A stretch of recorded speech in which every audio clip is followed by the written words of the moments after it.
Hey guys, we're back with another quick video. We wanted to give you an update on how the spinach planting was going with that awesome Mater Mac I have and those new FarmFlex press wheels. So a little background, I know we showed you a quick video. The wheel's about this big. I don't have it in front of me. It's got a little concave rubber wheel which acts as a press wheel to cover the seeds. And something completely new, never used one before on that machine. Had similar things in the past, but this was a whole new thing to learn, figure out, and make it work. So just like anything, things take time to figure out how they work. And unfortunately, it took me about 3 to 4 replantings of spinach settings to really figure it out. And I'm not going to blame just the machine or myself, operator error. I'm going to blame half of it on me. The other was the weather. It just drastic rains, obviously, this year, and crazy hot weather later than we're used to, and then 4 inches of rain, and you know, that's just how it's been. And fortunately, we're finally back into some nice weather. It's been beautiful the past couple of weeks with very minimal rain, and I'm going to knock on wood because it's supposed to rain for another week. Go figure. Anyways, we've got a couple late settings of spinach here. I said, heck with it. I'm going to plant a really late one. I just want to see if the germination's working, if the planting is working. And I'm going to show you right here. We're going to get up close, but it worked. Finally, I finally figured it out.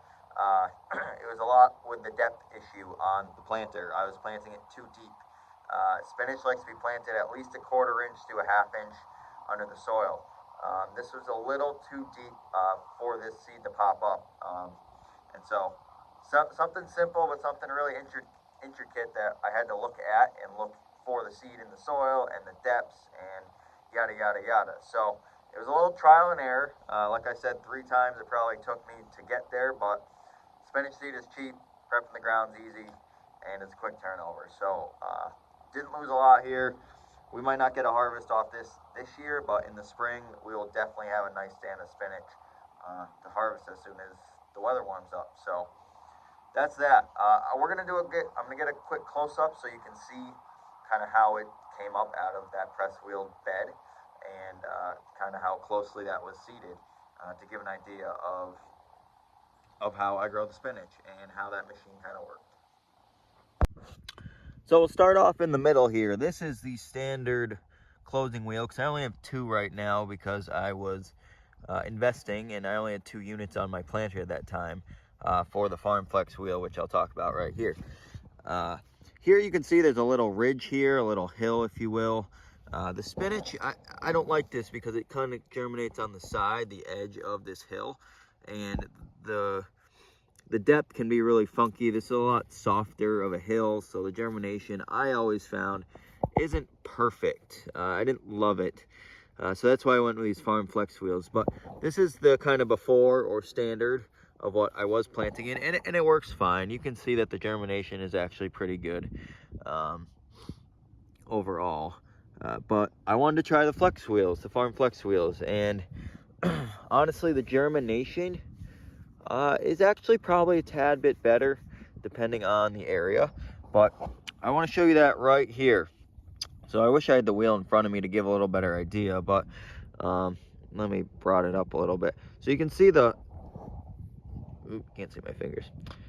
The width goes from about here to here. It's probably almost, I'd say about 8 to 10 inches wide. And it laid that seed right down the center of this divot right here, as you can tell. There's no seed here.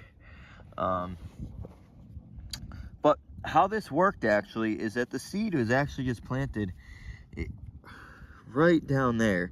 And how this works is it really just comes through and kind of just covers up the seed with these spoons, it's called, which really was something tricky. I had to figure out the proper coverage. There was a couple different adjustments on that. But we got those spoons figured out. It literally just fluffed soil over this ridge. Before it was kind of like a divot like this, if you will, and those spoons just came and kind of filled it up, which is really what I wanted, is just a light layer of soil over the top.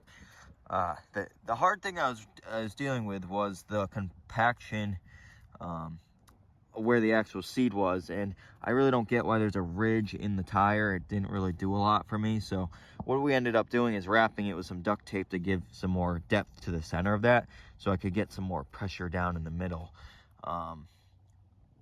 And as you can see, it's worked pretty well here. The stand isn't 100%, but given the year and the time, it worked pretty well, very well. The soil had been beaten with some heavy rain, so I really had to perfect it and loosen it up again, and it still wasn't perfect. But here's another side, as you can see. And, you know, I'm happy with it. I finally figured it out. Yeah, we have skips here and there, but, you know, that could be a germination issue. That could be just the rains we've got, and it's been colder. There could have been a little dampening off, but really, it's like you want the seed to really just be under the surface of the soil, and this really just helped fluff the soil right over and give it just enough compaction for that seed to come up. And you know, I'm happy with how this worked. So we're gonna try it again in the spring. You know, they say the third time's a charm, but we got it figured out. So gonna give a thumbs up to blurry.